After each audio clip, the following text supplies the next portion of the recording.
can hit ghost types that it would normally have an immunity to with those normal type moves. And it is going to be on the field. Turn 1, trainers. We're here in round 3. The first match that we get to broadcast of the Liverpool Regional Championships. It's Gouging Fire and Ogerpon for Boris, and that Ursaluna, Blood Moon, and Tornadus for Federico. Yeah, and it looks like that Federico is going to take advantage of that Tornadus with access to that Tailwind to get the speed advantage, initially utilizing that Prankster ability to put that Ursaluna into a very strong position. Obviously got the Life Orb as its held item. Its damage output is going to be even stronger, so things on Boris' side of the field that are going to have to really be careful about and how he approaches this first turn. Turn 1 is Terra turn for these trainers here coming into this round. It's the Ogerpon is the Terra Pokemon of choice for Boris. Getting that special defense boost, making sure that that Ursaluna Blood Moon is not going to be left to its own devices here. But a Terra in reply, Lee. Yeah, everyone going for their Terastallization this time around. I really like the Terastallization on that Ogerpon on Boris' side of the field with that Embody Aspect ability boosting the special defense. It's going to give you a little bit more protection, especially if you lock into a Follow Me this turn to pull away those threatening attacks from that Ursaluna. And Tailwind coming out from the Tornadus, going to make sure that that Ursaluna is going to be going first, but not before the end. The Gouging Fire, in fact, getting a howl off, raising the attack of itself and that Ogerpon. But there is a big hyper voice. Ursaluna with a roar doing a lot of damage to both of those targets.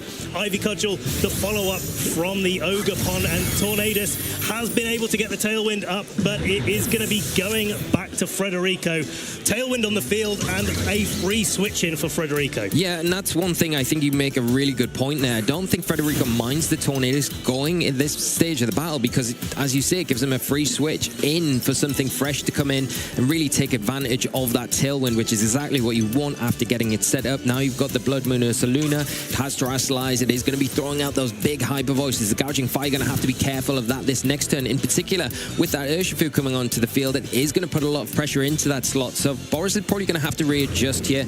Does have that Howl under his belt though, so going to be hitting very hard with the Ivy Cudgels, the Horn Leeches that Ogerpon has access to, something that the Urshifu has to be aware of, respect, but that leaves the Ursaluna kind of free to do what it wants, and that's not what you want to be in the position of if you are Boris. Whether or not the Urshifu as well is going to be faster, and it is, than that Gouging Fire. Close combat launching its way into there. It is enough to pick up the KO, the first or the second KO, in fact, that we have so far in this match.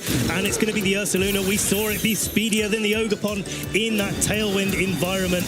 Big Blood Moon going off onto the Ogerpon. It's enough to pick up a double KO here for Federico Camporesi. Tailwind goes up, knockouts abound. He is not leaving anything to chance here, taking full advantage of this Tailwind and really executing his strategy so well, not giving Boris a moment to kind of function here, getting his big attackers onto the field, Terastallizing that turn 1 with the Blood Moon, getting that hyper voice off, getting the initial damage down, accepting that the Tornadus goes down, getting the Urshifu onto the field and really taking advantage of the speed control. It's backs against the wall for Boris, got a lot to do. Rillaboom coming in here, it has got access to that Fake Out, can slow things down a little bit, support that Fluttermane, but you've got to get through these Tailwind turns because the speed advantage is with Federico, the power is on his side of the field. Boris is back against the wall. Especially with that Ursaluna being a Terra Normal, it's no longer weak to something like a Grassy Glide, and so that Focus Sash on the Fluttermane is going to have to be doing a lot of work.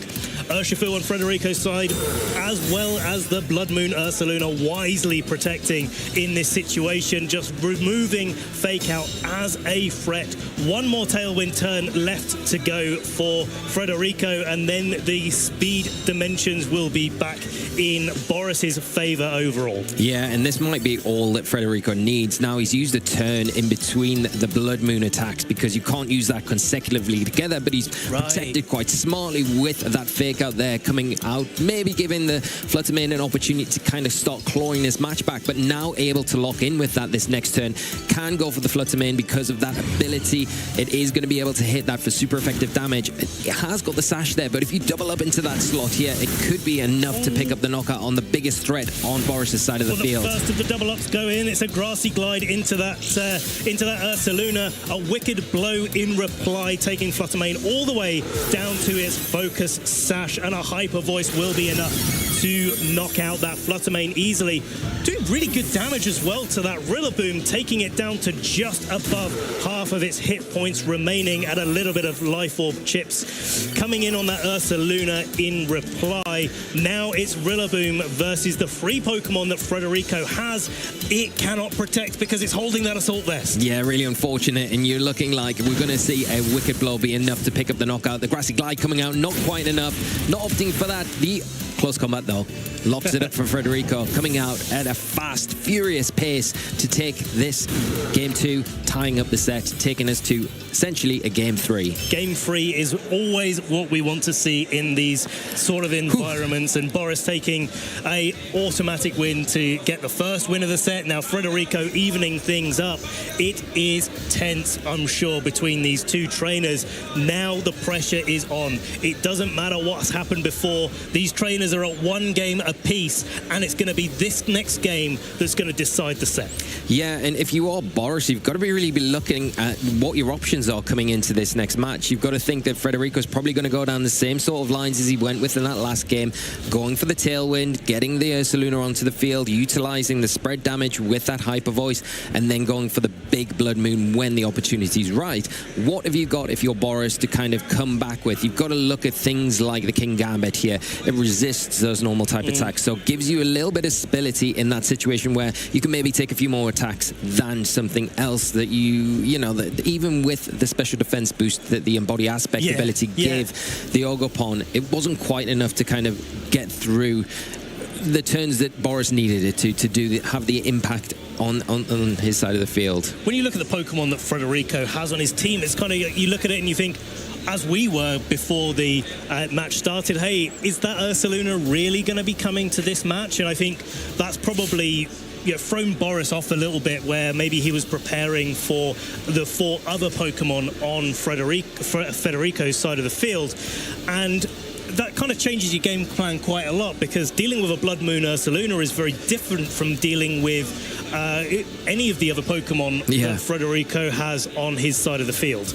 Yeah, in particular, if you are preparing for that Ogopon to come out with the Hearthflame mask, and then you see the Blood Moon Ursaluna, game plans have to adapt pretty quickly, and then if you haven't brought the King Gambit because you're expecting the Ogopon to be the main threat, then that can be an issue. But it's a little bit more of a standard composition here. Tornadus and the Urshifu single strike coming out for Federico, as well as Boris leading out with that, again, that gouging fire, putting a lot of pressure onto the field, especially after that booster energy activates and raises up its speed. But also the Rillaboom providing a bit of fake out pressure. It does, yeah, but you've got to look over at the Tornadus and Federico's side of the field. It is holding that Covert Clock item, so it isn't going to be affected by the flinch that the fake out goes for.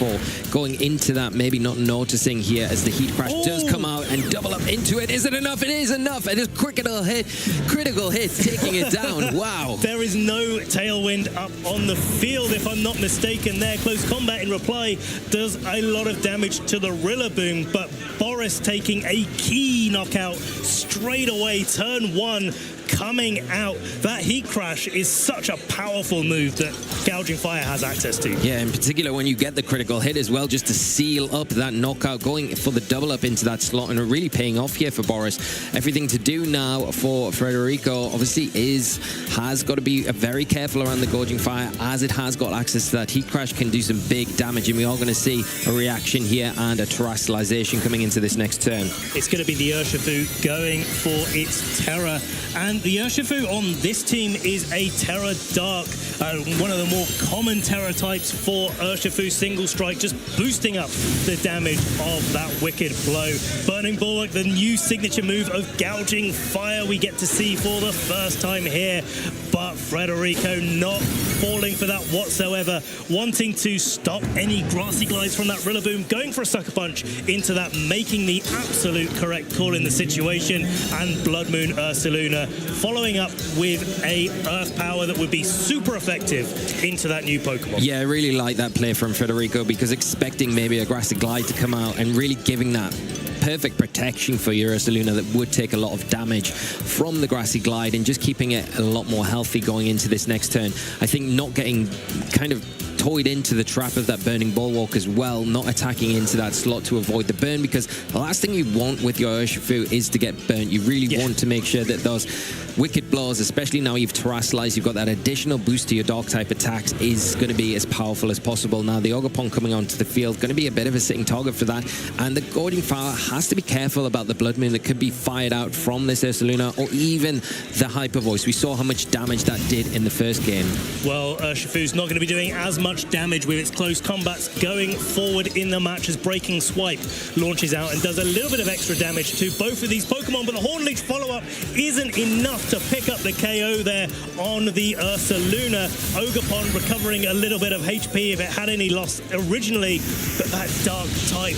Oh, it's a huge knockout. It's a KO there. Gouging Fire is going to be knocked out in one by that Earth Power. Boris expecting the Hornleech to be enough, not going for the Ivy Cudgel, just wanting to keep that Ogerpon a little bit more healthy, and especially boosted by the grassy terrain. That Ursaluna is so impressive. Yeah, taking that attack very well. When you see that move coming out, boosted by the grassy terrain, you're expecting probably not really going to get much use out of it this game, but just hanging on, obviously going down to the Life Orb recoil, but a huge turn, being able to remove that big threat in Gorging Fire. Now the Fluttermane does come onto the field. It is going to be in a nice place where it can do some decent damage, pressure onto the Urshifu, but has to be careful about that Sucker Punch. It really does, and you know, it's whether or not the Follow Me is actually the better scenario for this Ogerpon to be able to go for. Just make sure that the Fluttermane doesn't take any damage this turn, or if it does, it only takes one attack, because it is carrying that Focus Sash. It would be able at least to get another attack off afterwards. If you can knock out the Ogerpon, the Urshifu this turn with the Fluttermane, and play one-on-one against the Ogerpon, maybe there's a chance here for Boris. Yeah, and the big thing to note as well, normally in this situation, you'd be looking at Federico's side of the field with the Ogerpon and seeing, has it got access to Grassy Glide? Well, it doesn't, so that protects that Ogerpon even more. So it comes down to the speed tie between these two Pokemon. Who can hit first, can one knock the other one out before the other is able to move. A big terror, though, coming out from Ogerpon on Boris' side of the field. He is going on the offensive there with the Embody aspect. Not really doing too much in this scenario, not kind of a little bit too low of a HP range to be able to take advantage of that. But here is the key: the Fluttermane has access to Icy Wind. That's going to give the opportunity for this Ogerpon to act first if those Icy Winds connected. But unfortunately for Boris, a double protect coming out from Federico. Yeah, just maybe wanting to kind of scout out what Boris is trying to do in this end game here. And the Icy Wind's a really pivotal thing that he can rely on here, because, like you say, it's going to drop the speeds on both targets on Federico's side of the field, and then allow the Ogerpon, now it has terrestrialized, to potentially pick up a knockout on the correct slot. Double protect here means both can't really protect this next turn. We're not seeing an attack, though. We are seeing a Follow Me. It's going to leave the Fluttermane open to be able to go for a big attack. Oh, Sucker Punch coming out, and it fails. Boris reading that situation absolutely perfectly. Moonblast following up into the Urshifu, getting a KO, and it's going to be an attack from the Ogerpon onto the Ogerpon. Probably going to be enough to pick up the KO, regardless of whether it's the Ivy Cudgel or not. Landing down into the Ogerpon, but now one Pokemon apiece. It's going to be Fluttermane with its Focus Sash versus Ogerpon with its Half Flame Mask. I think the big thing is here, can the Fluttermane take an Ivy Cudgel? That is the big question. It has got the Focus Sash, right?